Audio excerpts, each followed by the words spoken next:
what is the relevance of research in the context of COVID-19 when we talk about Ayurvedic medicine? Yeah, I mean, today it's the age of evidence-based medicine. So, in the ultimate, point of view, the world to accept Ayurveda, we need to show that it works. So,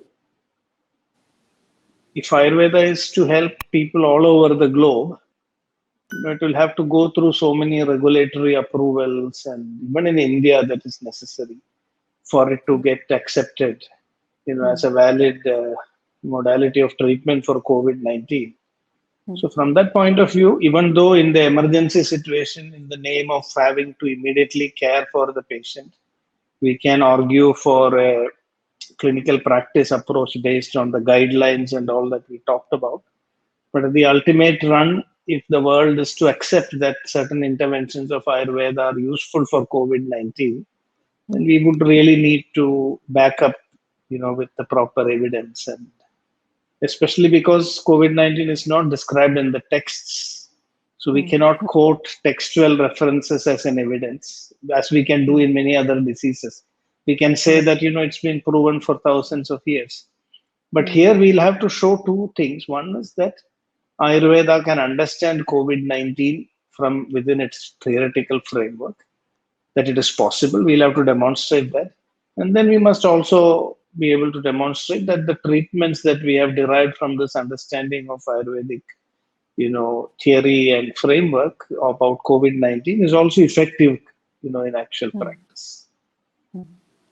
Sir, when we talk about research, should it be in the direction of developing a vaccine or researching for an antiviral drug as the modern counterparts are doing when it comes to Ayurveda? Yeah, the Ayurveda and modern medicine give us two different ways of looking at the body. The modeling is different. Modern medicine has a more mechanistic understanding of the system. It has its advantages and its disadvantages. For me, in the long run, we really need to integrate different approaches so that we have a more complete understanding of the human being. This we must keep in mind. So when we think about research, it does not exactly have to be the same thing that's happening in Western medicine. Really, we have to see how Ayurveda can add, and give another dimension to this whole problem. So the idea of a vaccine is based on a particular understanding of the human body, the mechanistic, modeling of the immune system, what they call as the innate immunity and the adaptive immunity, the ability of the body to develop specific antibodies, against specific viruses. So that kind of modeling is not there in Ayurveda. So, this idea of innate immunity, adaptive immunity, this understanding comes from the modern scientific framework. But we cannot say that such an approach is totally absent in Ayurveda, because we have historical records. When the Britishers came to India, this smallpox inoculation was actually in practice here, even before Edward Jenner discovered vaccination. And there are accounts of great fascination on the success of this, inoculation program. This was not there in Europe at that time. So there they would take the pus of people who are infected with smallpox, and then a group of people would go around. It's like a public health initiative, and all the people would be vaccinated. I mean, inoculated. Inoculation and vaccination are slightly different. And then they had to follow some diet, and then they would get a mild episode of the illness, and then they would get immunity. So this idea of inducing immunity through these methods are not totally alien to Ayurveda, but now modern medicine is very specialized in that. And so I don't think we should try to again, work in that region. Of course, if there are some clues that can be got from Ayurveda, but the technology that is needed to develop, they're all based on modern scientific developments. And I think we should allow modern researchers and scientists to do what they excel at. So I think that's not our cup of tea. And if you come to antiviral medicines, There are many Ayurvedic herbs which have already been found to be having a potential antiviral activity, but these are mostly the preclinical stages. Mm, So, but here there is little bit more scope to think in that way, the antiviral thing. I mean, are there herbs or formulations which contain chemicals which can, interfere with the viral replication in the body at mm, various stages, cell entry or inside the cell, mm, when it hijacks our, genetic mm, material, then it replicates and it comes out of the cell at all these stages. There is a little bit more scope, but this would be an area for integrative research. It's not a pure Ayurvedic research because we will have to convert our knowledge into modern mm, scientific terms, into all the phytochemicals and all those things. So it will be partly, it's a kind of a hybrid research mm, where this is very much necessary also, I think, because people world over are already looking towards plants, phytopharmaceuticals, mm, even not only for viruses but also other antimicrobial resistant organisms, because antimicrobial resistance is becoming a global, mm, challenge. So mm, there, together we can do it.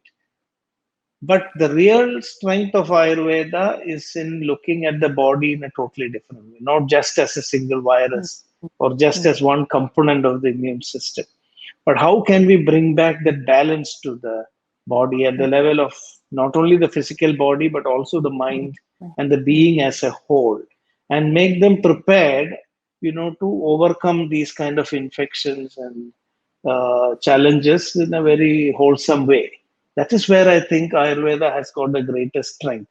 So, if you were to think of a pure Ayurvedic approach to research, we should be looking at models which is based on Ayurveda's understanding of Tridosha, Ama, Agni, how these ojas, how these factors can be optimized in an individual. And so mm, we may end up in a situation where we are not actually developing a vaccine kind of immunity. We are not having a drug which will totally damage the virus or inactivate it, mm, but we mm, will be creating a situation where the body is, optimized to mm, actually overcome a viral infection by its own. mm, So you have what we could call as a kind of natural immunity. And I mm, think that is where Ayurveda has the greatest strength. So that the mm, whole recovery from this illness puts you into a higher level of health. So there are no residual problems. So we are completely empowering the person to mm, overcome and fight the disease. So I would say that we need both approaches because, mm, in a complex society where some people are very vulnerable, some are, much more healthier, we will need a combination of the approaches of modern medicine and Ayurveda. If we just mm. rely on one of them, there will be deficiencies. So this is my overall understanding of how research should be pitched in the field. Sir, are there any ongoing researches? Like, what is the current status of research in both these aspects? One is the hybrid that you were talking about, and one is the research which retains the authenticity of the concept. No, at the beginning, there were a lot of challenges, regulatory challenges, no framework for Ayurveda people to do any research. There were questions regarding clinical trials, whether Ayurveda should even be tried because of ethical issues from a modern point of view.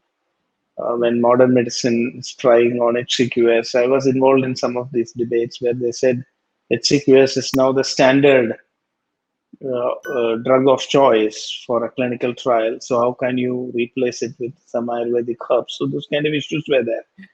Then there was also when it comes to preclinical research, since it's a virus, studying viruses in labs is quite challenging because Mm, viruses are more dangerous and you need mm, really mm, high, safety precautions mm, to be able to do studies related to viruses. So even in modern medicine, modern doctors, modern scientists have limited access to, virology labs in India. There are only few with all the mm, necessary equipments to deal with, especially virulent viruses like this. So in vitro, in mm, vivo studies are also very challenging.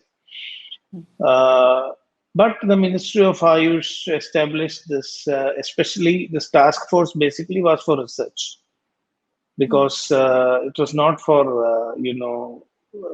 a clinical, practical level response. That task force itself is called as interdisciplinary R&D Ayush Task Force for COVID-19. So a group of scientists and Ayurveda experts came together, and there were a lot of deliberations on what kind of researches can be done, preclinical, everything. And the Ministry of Ayush also issued a notification offering even funding for research related to COVID-19. And so that's the situation where the R&D task force also set up a committee to review the research proposals related to COVID-19 on a fast track basis. Now, if you look at the CTRI, there are more than 100 such studies going on. So research has happened. But there are challenges. So, if you want to look at preclinical studies, especially the hybrid kind of research, where we want to check whether a herb or drug has some activity against a virus, the easiest thing which we can do is what they call as in silico studies. That is, bioinformatics. You do computer modeling, docking studies, otherwise, which it is known as.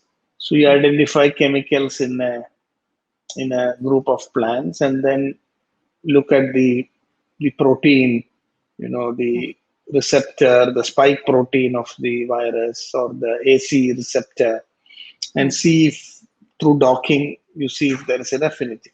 But this is only a very preliminary study. Something that is found positive here may not work clinically. So later you have to go for in vitro studies. And then finally, we'll have to come to clinical trials. So here there are challenges. Most of the Ayurvedic studies got stuck at the level of in silico thing, and no in vitro studies have been done so far. There is a challenge. Clinical studies have been initiated. So, what are some of the challenges in doing clinical trials in Ayurvedic medicine? Yes, I mean, clinical trials, one is, uh, you need to have a good rationale to get a clinical trial in Ayurveda approved, because they say ethics committee, all these things. So since this is a new disease, generally speaking, you need to do some preclinical studies without which you cannot give a good backing to the drug being studied. This is when you're looking at it from a purely modern scientific way of research. So there are very, very few herbs on which there is already some data available on the basis of which we can really propose them for COVID-19. So some of the herbs or formulations which according to Ayurvedic physicians may actually be more effective, it may be very difficult to bring them into clinical trials because the scientific committee, ethics committee will ask, where is the proof or evidence? And when they say proof or evidence, it's in modern terms. Have you done preclinical studies indicating that they have antiviral activity or that they have some immunomodulatory activity? Some of the plants in Ayurveda already have such some preliminary data preclinical. So only those are the ones that we are able to take up. And now some of the major clinical trials that have been initiated by the R&D, task force have chosen herbs based on this approach. Some of the herbs which had some preclinical data have been chosen because they can be brought into clinical trials. So Guduchi, Yashti Madhu, Ashwagandha, and then one Ayush 64, which is a formulation developed by CCRAs for malaria. So these are the four things that came up. But if you go to an Ayurveda clinician and ask them, they would say many other formulations, which may be more effective. But because of this challenge of meeting the requirements, so this is one major challenge. We won't be able to study the drugs which we think may be most effective for COVID-19. So, is there a way that we can overcome these challenges so that in without having to compromise on the authenticity of the concepts, can we in a way balance the both? Uh, So, worldwide there is this new movement. In fact, this is also a matter of concern that in India we have not recognized. Worldwide, there are new theories about mixed methods research, about whole systems, whole medical systems, whole systems research, how traditional medicine should be studied using different methods. This idea itself has come from the West. In India, we are still trying to follow the traditional method of modern medical research. We have very rigid methodology. So unless we become open to alternative methods of evaluation, because WHO long back mentioned that this black box design should be considered for traditional medicine. And there should actually we have to create a situation where clinical trials should be allowed based on Ayurvedic rationale. Because in Ayurveda also we say before we try something on a patient, there should be a good yukti behind it.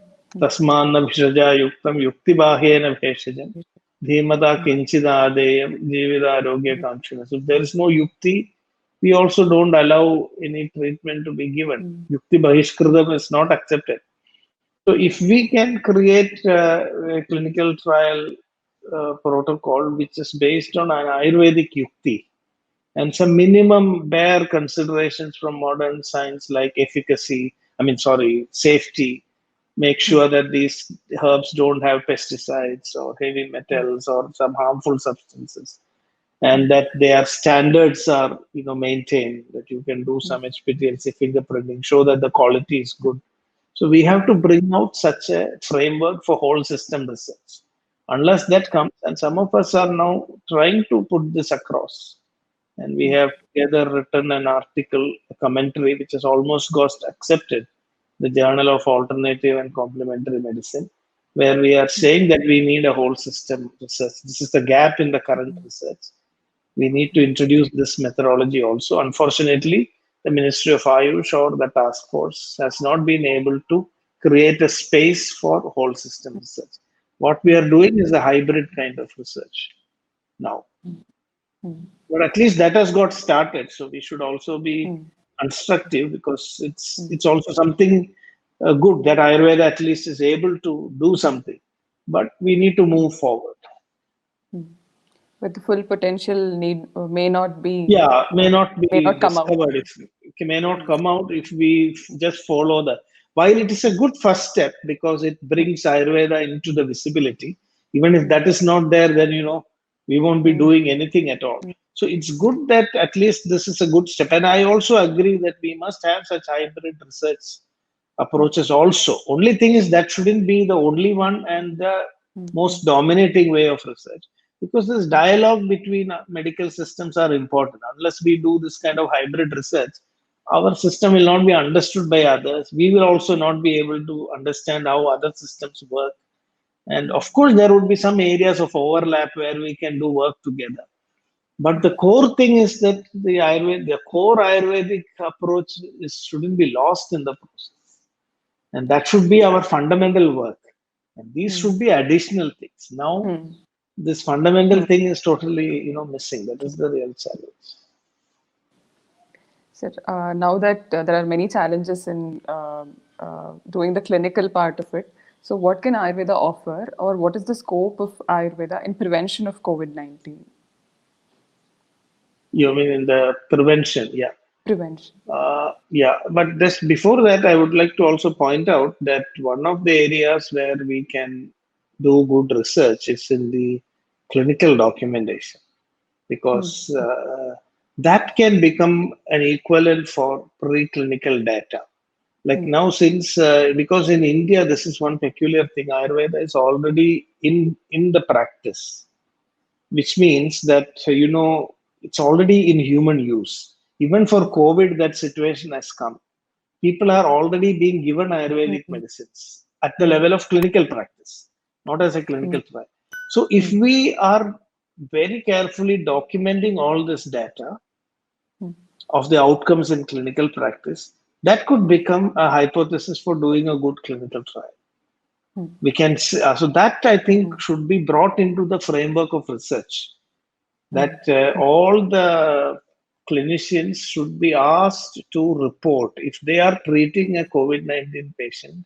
They should report it. to a central agency. In fact, there is a framework. WHO has a, in emergencies situations, how to do research, how to, even come up with practices which are not having a strong evidence base. There is a provision for that. Medical emergency, MEURE framework is there.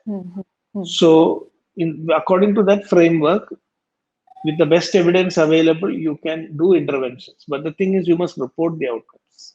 But Ayurvedic physicians today who are treating COVID-19 are not really reporting the outcome. So could you please elaborate on what is black box design? Yeah. So a black box design means, it's based on the idea you have the input, process, and output.